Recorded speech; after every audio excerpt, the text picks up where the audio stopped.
I think I've probably just gone live though, even though it says, is it live?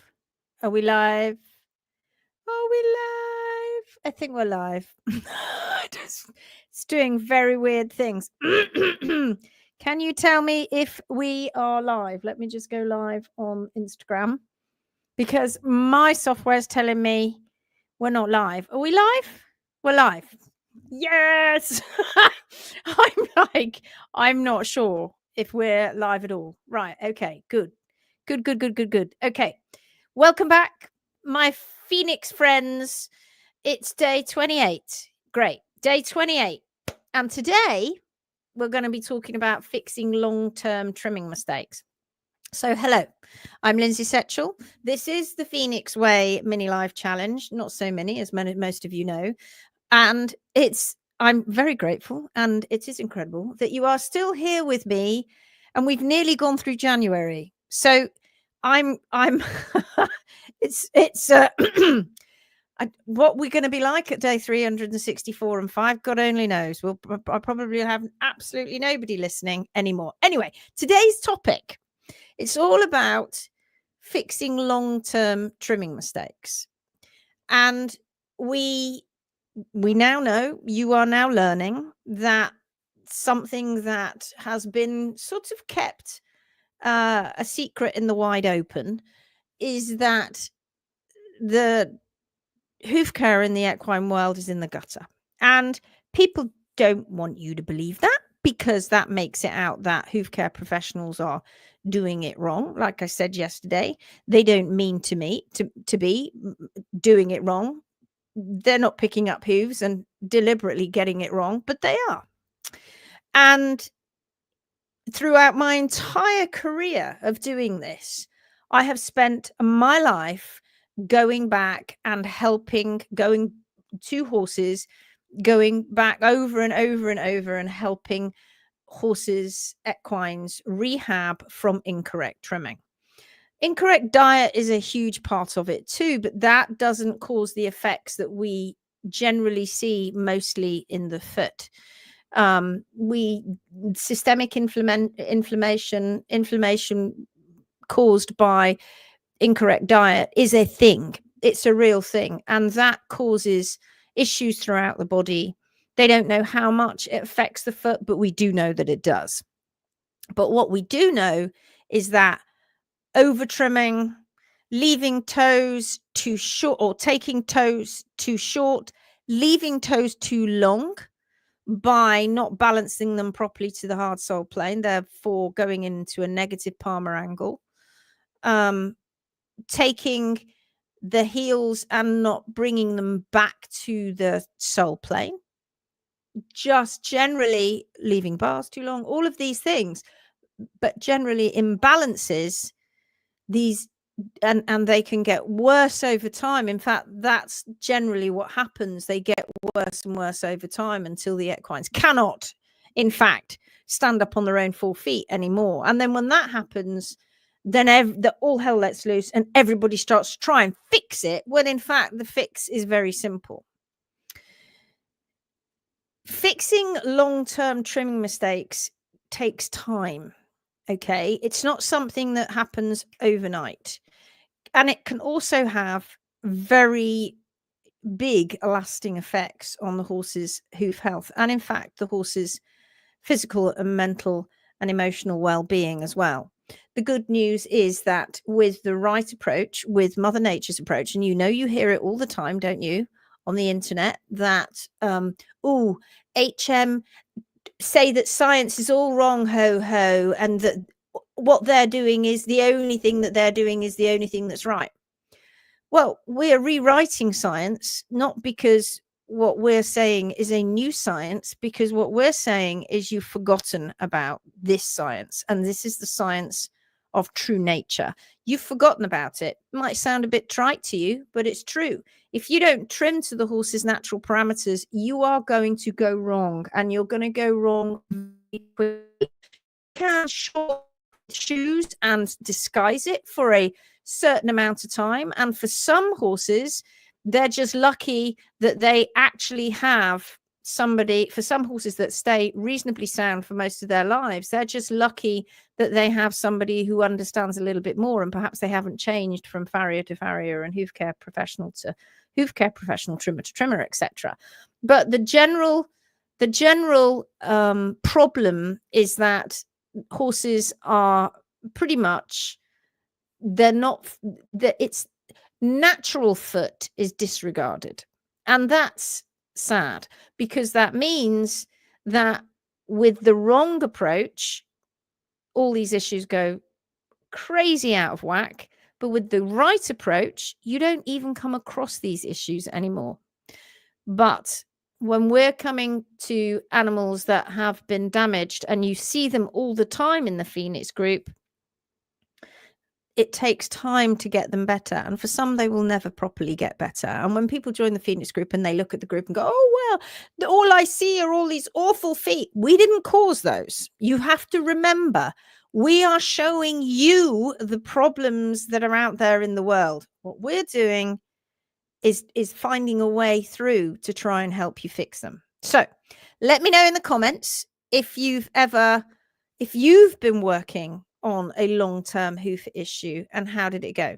And if I get the opportunity, I will show you, if you stick around to the end, I will show you an image that I put together just this evening for Sarah's horse, that she has just, Sarah Lou, who's one of our HMB Pro students.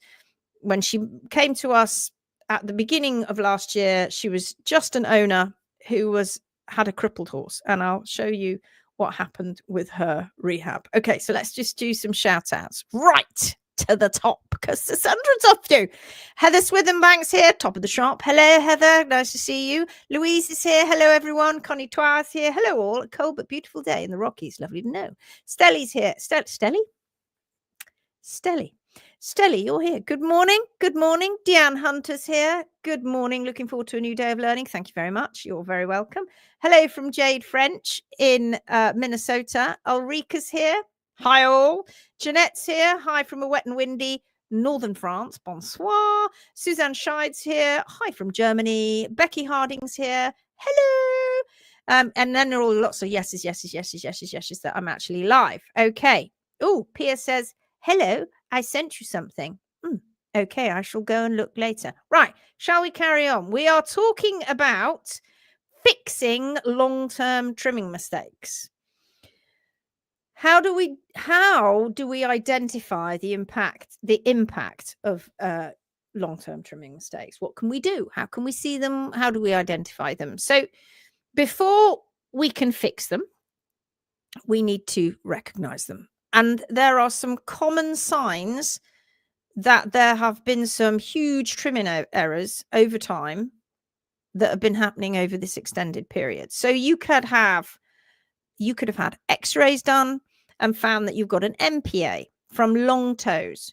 You could have found that you have got a rotated P3. They're telling you that that's a long toe issue, but they don't really understand what the difference is. So I've just said long toes twice for two different things. I said long toe, and this is where the big confusion is throughout the entire world.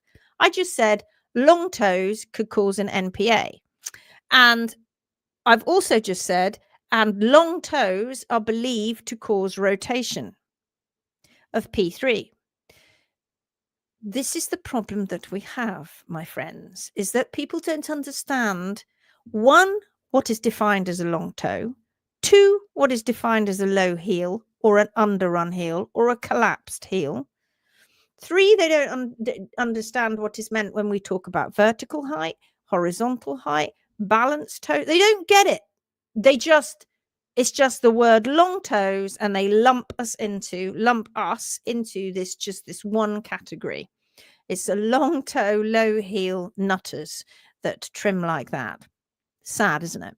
It's sad, but it's okay, because we are already making a huge impact and people are already beginning to learn. You can't just band around a term, long toe, low heel, without understanding what you're talking about. And you'll not know unless you really start studying what we're doing. And of course, one way to do that, and I'm just going to chuck it in here, is to get your challenges done, get support from us, because you get personal support from us if you do your challenges, and start moving forward with the right trim to Mother Nature's constants. If you just guess, you watch all these lives and stuff, and you go, "That's it, Lindsay's told me all this information, I can trim myself," you might be surprised that you may just get yourself into a little bit of hot water if you don't get the right information. What about persistent imbalances? When we get uneven hoof wear, what goes on inside the foot? Okay, again, NPAs, positive P3s, hyperpositive P3s. We get mediolateral imbalances. And with those, we start to get issues with side bone, with the collateral or ungular cartilages, as they're often known. We get issues with ring bone and arthritis. And what about when we get contraction and we start getting problems with navicular or issues at the back of the foot? What about when soles are so thinned because they've been carved too thin, or the toe has been taken off too much? It causes an imbalance in the dorsopalmar balance. You have lost your balance point, and so therefore you over trim the sole. Even though you don't think you're meaning to, you do.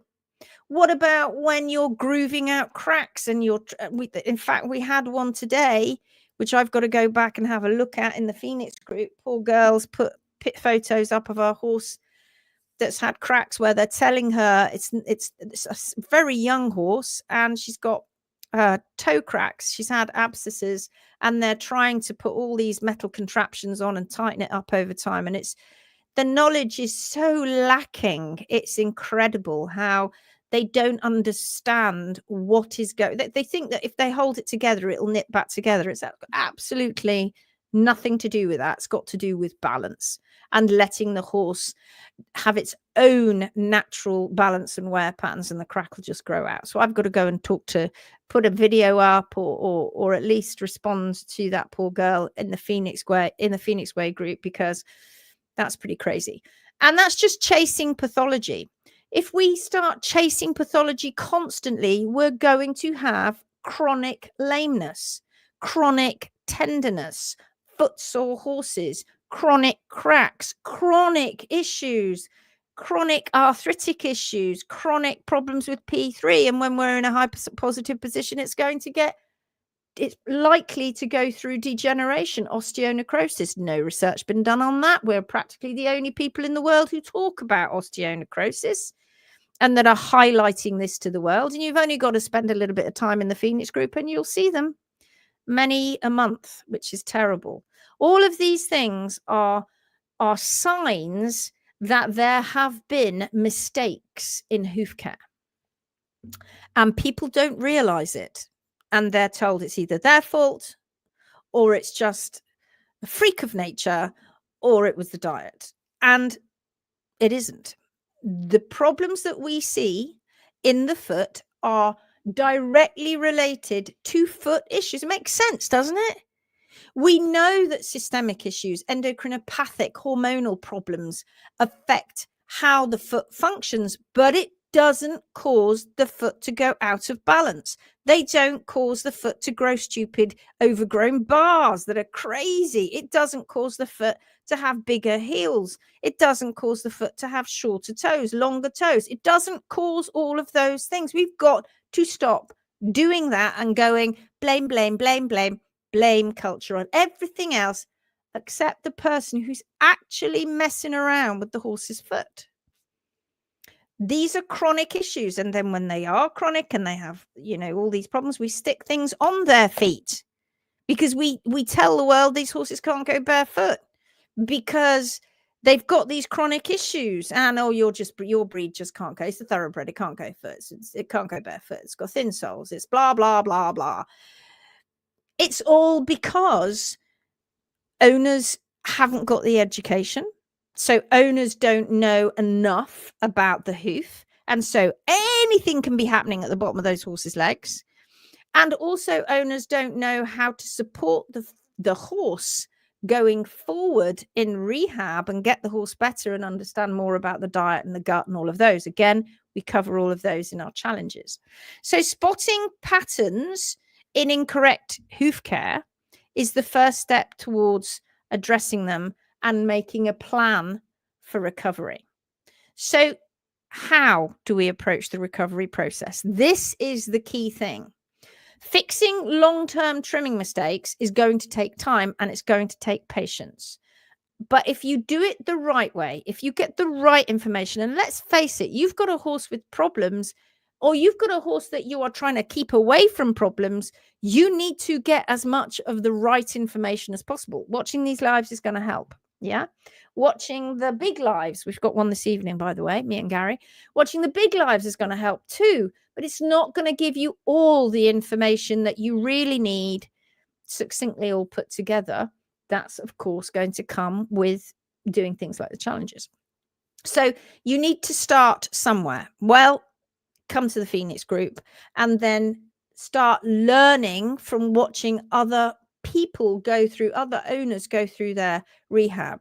We are skilled rehab specialists, and we don't just pick up a hoof and go, oh dear, look, it's got problems, let's just do what everybody else tells us to do and chop the toe off. I've done that, been there, got the t-shirt, read the book, seen the film. I've done it, and it doesn't work. It doesn't work, and you don't rehab these horses or these equines by doing that.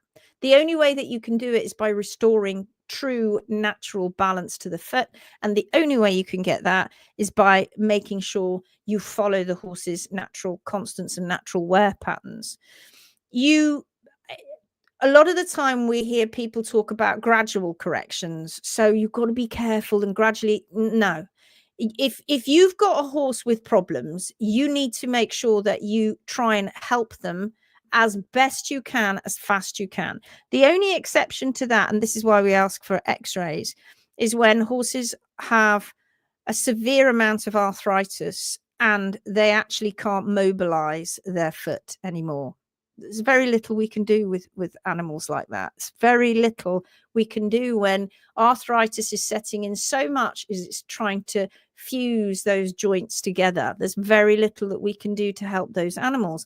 A little bit of arthritis, that's okay. But when it's got very advanced, we're talking about, particularly talking about ring bone, lower and higher ring bone around the pastern joint and the coffin joint. When we've got problems like that, it's very difficult to take these animals and rehab them. And they might have arthritis in their fetlock, in their knee. Those are very big problematic issues that have been very, very long-standing chronic problems that horse has been suffering from. It's not just because it just happened to have arthritis. It's there because there've been imbalances. So the majority of the time, we can just get straight in there, bring that horse's foot back to where it needs to be as fast as possible. People worry about the DDFT, the tendons. Think about the extensor tendon, the tendon at the front that is being ripped down away from, and it is connected to the coronary groove and all the other tissues and connective tissue that is around there.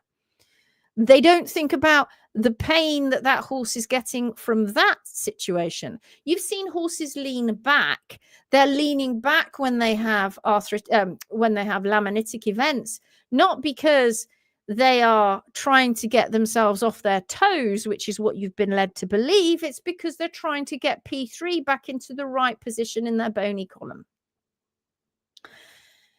It's an interesting thing because science has led you one way, using cadaver hooves mainly, and I don't think it ever knew the other way. Well, thousands of years ago they did, but in the last couple of 100 years, the world has gone mad. In the last few hundred years, they've focused very much on trying to get a horse sound by sticking shoes on them, or not understanding that the reason these horses are failing is because of terrible hoof care that's not balancing them and incorrect diet and management. So focusing on balance is a key thing when we are fixing horses from long-term problems. And it's an issue when we've got compacted feet, right? It's going to be a real problem, because especially if they've got no toe, because we have to therefore try and find that horse's foot again. It's not easy. It's not easy to do that, especially if you're an owner and you haven't got the expertise that we have, and we're used to seeing many horses' feet like that. You also, as an owner, you need to provide a supportive environment. You need to make sure that your horse is moving a lot, all the time, that the nutrition that you're giving them improves. It doesn't carry on going down endless bagged feeds, endless supplements, trying to fix something in the foot that was mainly caused by incorrect hoof care. You want to fix their bodies, their hormonal levels, their sugar levels, their systemic inflammation. You can do that by giving them a supportive environment and improving their nutrition. We're talking about hay mainly, and fiber. And then in time, you are then finally going to start to see a change. But is it going to be like that? Yes, my horse is getting better. Yeehaw. The initial months often is a bit sort of dodgy. And then we hit a moment. When I say months, it shouldn't be months. It should just be a few initial weeks. And then we hit a moment where we go, now we're really kicking on. And do we get dips? Yes, we do. Occasionally we get dips of little abscesses here and there. Maybe, and they're not completely healed yet, and they get into winter and they start having thermoregulatory problems. They start having issues with that. And so they get a bit sore. These are things that happen with healing, but it's as long as you're going in the right direction. And you need to allow time, guys, because if you try and do a quick fix, it's not going to work. Hooves grow slowly, and they grow really slowly when you chop the toes off and at the toe. So it takes time, many trim cycles, sometimes well over a year, for you to actually start to see the new proper healed hoof reveal itself. You will see noticeable improvements before that, but the feet might look weird. But you need to be patient. You need to trust the process, because each step should really be focusing on creating that stronger foundation for long-term hoof health. And if you don't do that, if you aren't patient and you just go, oh, I want this to happen right now, you'll never fix it, and you'll just carry on going round and round and round and round, chasing your tail, chasing pathology, and the person. I feel horses are persons, peoples. The animal that suffers is in fact the horse, isn't it? By doing that. Okay, let's have a few more shout outs. Kathy Yorkshire Lass is here. You're always there on Instagram. Hello, you. And Horse Life is here. Olga's here. Olga says, right now I'm working with toe cracks. Absolutely. V2 Ponies. Chloe Edwards is here. Hello. Therese is here. Hello, says Therese. Dawn's here. Good evening, Phoenix friends. Jennifer Gunderson's here. Hello, hi all. Lydia's here. Hi all. Sunny but cold here in Ontario, Canada. Ali Halfpenny's here. Alexandra Cameron's here. Hello again from New Zealand. Ulrika says Totem has had his x-rays today. Vet said toe too long. What a surprise. And what does he think the toe's going to do? Tear more laminae. No. Is the toe balanced? Did you say to him, could you tell me if my horse's foot is balanced, please? Him or her? I'd love to know. Could you pick my horse's foot up and tell me if it's balanced? Could you? I'd love to know. Thank you. Oh, it's not balanced. Really? Could you show me how it's not balanced? Or, oh, it is balanced. So then, therefore, how is that toe, which is growing out that separation, which was caused by imbalances and a higher heel in the first place, how is that going to cause more problems for my horse? I'm going to show you something in a moment. Angela says, hi all Phoenix friends around the world. Bonsoir. Jeanette says, just seen the post with the poor horse with the plate screwed across the cracks. Made me weep. Chasing pathology. Sarah Lou's so happy. She's so happy. We've been talking about her horse's feet today. Hello, everyone, says Ramona. Anita says, great job and dedication, Lindsay. Thank you very much. You're very welcome. Jill's here. Hi, Jill. Hello, hello. Gail says, hi from a very windy West Central Minnesota. Hi to you. Melanie says, hello, everyone. Sometimes I get so tranced by these lives and information, I forget to participate. But I'm a sponge, absorbing everything. Wonderful. Good, good, good. What I'm trying to do is I'm trying to keep you going. And if you stay with me from day one right through to day 365 days and you implement all the right things for your horse, I honestly can say to you, you are going to have some incredible results. And I'm going to show you, if I find it, if I can find it, I'm going to show you some incredible results right now. Do you want to see it? Let's have a look. Let's have a look. Are you ready, Sarah? Here it comes.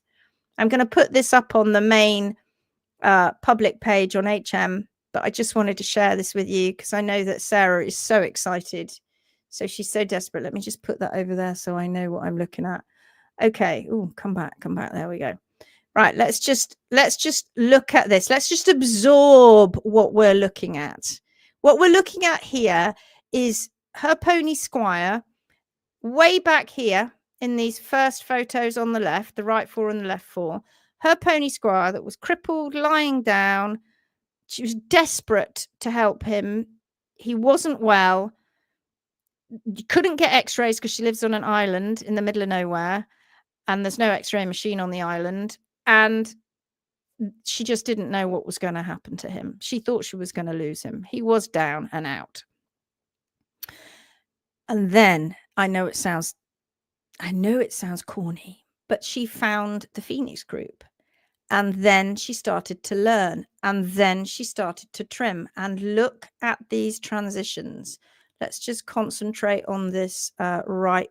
Oh, why won't that blow up? On the right four for a minute. Let's just look at this. Look at this. Look at here when he was in this high-heeled state. Now, some people would look at that foot and think it's great, but let's look at this foot right on the other side, on the right-hand side. There's the difference. Can you see? Now, what you have to do to get to this is follow nature and trust nature. Did Squire start to have reveal his separation, which incidentally, guys, he had up here, but you couldn't see it until his heels were back into the right position. There it is. And does this, I think I saw a post, was it today or yesterday, saying, oh, these people that do these long toes, oh, you wait in 12 months time or 2 years time, and whatever figure they want to put on it, you're going to see real problems with those horses, says the person who's never rehabbed a horse in their life, right? Look at this. Look at this foot. This is the same foot. This one here, right on the end. These two images are a rehabbed pony in 1 year. It's taking her just over a year to get to this stage. She was patient. She was careful. She. By the way, while he was here, incidentally, in the third pick, he's running around, galloping around, bucking, cantering, farting, doing what all horses do, having a great time. Was that toe bothering him? Not at all, because it was balanced. Here we go. Look at this one. This is the left four. Can you see? Can you see how on this image here where he was taking the toes away, right back to here where he's got hoof wall in play now? And can you see that this foot right here with the biggest stretch is only visible because the heels are now back in the right position and the stretch is growing out? Look at that. Isn't that amazing? Give her some big, massive round of applause because she did that all herself. Clever girl. Well done. And that's why we've got her as a pro, because she's going to go on and change many more people's lives and save many more horses. Well done, Sarah. Okay, what about managing your expectations while we're doing this? And we helped Sarah. She did the challenges. She did the 10-day. She did the 15-day. She did a VIP. She had a personal consultation, trimming consultation with me. She went all the way through all of that. And that is the result. When you do it properly and you get all that correct information. Yes, like I said, you can get it from the lives, you can get bits and pieces here and there. You want it properly given to you. You want that mindset shift. You want to be able to totally know that you have us on speed dial. And when you have that, that's when the real changes begin to happen. And I think that seeing those photos absolutely proves that, doesn't it? And now she's becoming a pro. She's already, what are you in? 6 months into it already? It's crazy. Absolutely crazy. So managing expectations. What about the real importance of patience and consistent monitoring? Sarah said to me today, she is so relieved that she took loads of photographs. She kept, I mean, by the time she became a pro, she was taking photographs, of course. But before that, before she was a pro, for months, she was doing this rehab herself with us guiding her. She was taking we kept saying take photographs. She's so relieved she did, because now you can see the journey. When you fix these long-term mistakes, it is a journey. It's not a quick fix. It's not a sprint. It's a marathon. And you have to set yourself realistic goals. You have to understand that full recovery takes months. It can take more than a year, a couple of years. And in some cases, they will never fully recover if they've had serious chronic long-term damage. But you have to track the changes. You have to take photos of your horse's hooves. You have to do that. Trim. You have to document everything. And if you've got somebody else trimming, document what they're doing. Don't leave it to them. You take the photos. Monitor the movement. Obviously, that's obvious. You can see it happening. You can watch your horse moving over every single day, but stay consistent. Stay on the journey. Don't flake. Don't think what you're doing is wrong. Think of the positive things that are going forward. Don't worry if people go, "Oh, the horse's feet look ugly and weird." It's okay. He's sound. That's the most important thing. So with patience and dedication, you can recover these horses from even quite severe trimming errors, but you got to get at it quick, because if you leave it too long and then we get severe we get chronic changes in the bones and the joints, that's when we start to have even more problems. Okay, last little shout out on Instagram. Malin's here, Daphne Scooby's here. Olga says, and the success is creating a self-supporting system. Then the horse doesn't need any correction. Oh, yes. Follow them. Because once you've followed the horse, honestly, it all goes right. Believe me, it does. It's not a method. It's not a trimming method. I hate it when people say we've got a trimming method. We haven't. We're not creating new science. Oh, it's all... No, we're just going back to Mother Nature. The bit of science that everybody forget, the best and biggest science of all. Sarah says, I've cried too many times today. I may cry again. Angie Medler says, yes, definitely have issues from previous trimmers. Not anymore. Thanks to you all. Get on. Sandra says, hi from Costa Rica. Lovely to see you. Melanie says, definitely working on fixing long-term improper hoof care. PPT caused one horse to rotate and another to have separated laminitic changes as well. Different diets and turnout, but the same hoof issues. There you go. And you are on it, Melanie. It's wonderful to see. Pia says, I join you, Sarah. Marvelous. Maggie says, ooh, a bit late. We'll rewatch. Great. Julie's here. Hi from Suffolk. Hello, lovely. Lovely to hear from you. Utsa says, hi, everyone all over the world. Shannon's here. Hi, everyone. Late, but here now. I can't do any more shout outs because I'm running out of time. I just want to say the takeaway tonight is fixing long-term mistakes requires careful, consistent approaches, and you need to prioritize balance, support, patience, support from us. Get on the challenges, do the challenges. Don't spend all your money on doing all the wrong things. Do the right thing, and then see from these incredible results that we can prove that doing this works, going back to Mother Nature. So with the right care, the right commitment to your horse's recovery, you will get positive changes. They're absolutely possible. So today, for your mini challenge, take another close look at your horse's hooves and think about their trimming history. How about going and seeing if you've got photos back in the day. When Sarah looked at those photos earlier, she couldn't believe it. So go and have a look at the photos. Can you see signs of long-term issues that need attention? Go have a look. Okay. Thank you so much for joining me again. Oh, I've gone on rather too long today. How did I do that? Over the past 28 days, we've explored so many aspects of hoof care.